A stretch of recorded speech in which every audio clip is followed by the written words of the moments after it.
سلامونه ملګرو، دا هغه د ټک پل دی چې د هر پښتون افغان او د هر شاعر په شعر کې دی، د هر چا په خوله کې دی. دغه صرف دا یو څو ټاپې ډالې کوم. وایي کشمیر د خپل ځان سره کېږده، کشمیر د خپل ځان سره کېږده، دا ځل که مرمه په ټک باندې به مرمه. زمانت کې دا ټک پل دی، زمانت کې دا ټک پل دی چې پرې تېرېږي پښتانه ګګر بریتونه.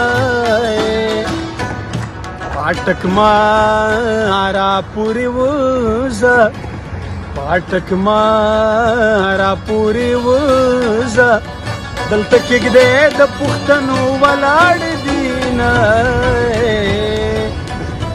پاټک کې ځان شهید کړه، د پاټک کې ځان شهید کړه، زه به سور شال ستا په مزار وغوړوم. د وطن په ننګ شهید شوې، که د وطن په ننګ شهید شوې، په تار د زلفو به کفن درته ګنډم.